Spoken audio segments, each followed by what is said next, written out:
Thank you. Wild Theory asks, what exactly is the inspiration for the song The Animal? Exactly.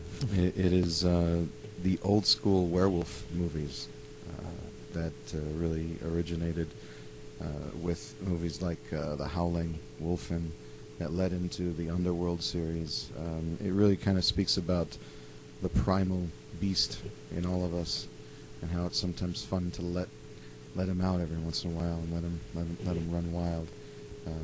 I love the whole werewolf mythology. I hate what's been done to it by the Twilight films. I think it's an embarrassment, a shame. No disrespect to those people who like those films, whatever, but to me, werewolves are supposed to be scary, not cute, and that's kind of where it comes from. Just embracing the beast, embracing that primal side in all of us. From Kiriko095, it's a question for Mike. Who were the drummers that you looked up to the most when you grew up? For me, when I first started playing, just about everybody back then wanted to be Tommy Lee, so he was a big influence at the very beginning. But once I started to own my chops and become a better player, I was looking for something even a little bit more advanced, and I started getting really into some of the heavier music. So Vinnie Paul was pretty much the main guy for me.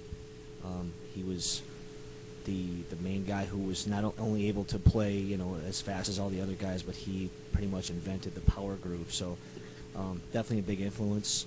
It was just pretty much Vinnie Paul, the main guy.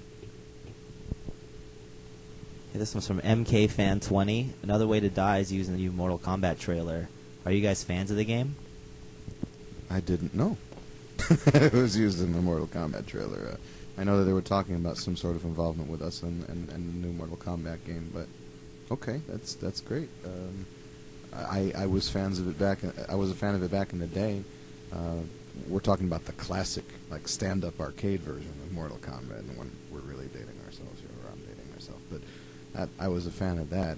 I never really embraced the home versions of it, but I'm curious to see what it's like, and I'd definitely be into it. From Kino for Life, where do you get some of your ideas for songs?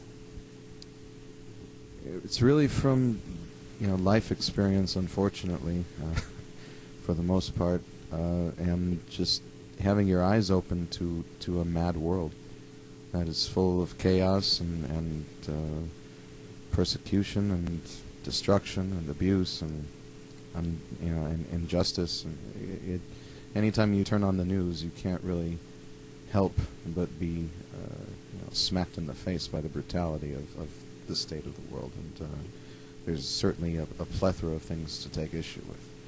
And if you have your eyes open to it and your heart open to feeling what those things should make you feel, that's really where a lot of the material ends up coming from when it's global themes. When it's personal themes, it's from what we love to all affectionately refer to as the curse that continues to flow, unfortunately, from cycle to cycle. Asylum 425 asks if John is going to do a bass solo. Well, no. Not going to happen. We're fortunate enough to, we've got 5 records of material now, to play. Great singles off every record that, we got to get out there to the fans they expect to come and see. So it fills up a set list pretty quick, and I don't think I want to bore anyone with a bass solo when they probably pretty much rather hear Stricken. But since John has come into the band, we've been a lot more liberal with having much bigger bass moments within the material. There's no question that there's times within many of these songs that the bass is soloed, so to speak. It's not a solo in the classical sense, but his precision and his playing ability have made us a lot more comfortable to go in that direction, and that's to his credit. Covenant asks, I've been listening for years, and I've always wondered how you evolve in your sound with each album. Is it a conscious decision when you begin writing, or does it just happen naturally? We all know what we like and want to lean towards, but we don't really have any big discussion on where we want to head with it. It's basically a natural progression of just getting the ideas out. Whatever happens naturally, come up with a few riffs, present it to Mikey, work on some beats with it.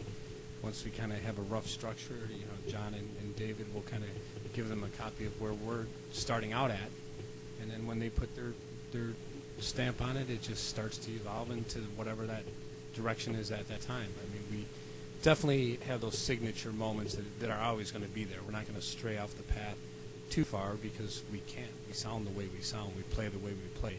David sings the way he sings. But we're going to push each other and experiment and try to keep things fresh at times, for ourselves, for not wanting to cheat ourselves out or the fans. We don't want to try to take the easy road and say, well, geez, the Sickness was the biggest success for us, so let's duplicate exactly what that was. Let's just try to write everything just like that. We're not going to cheat anybody out. We're just going to kind of let it happen naturally, and I think the fans have shown that they appreciate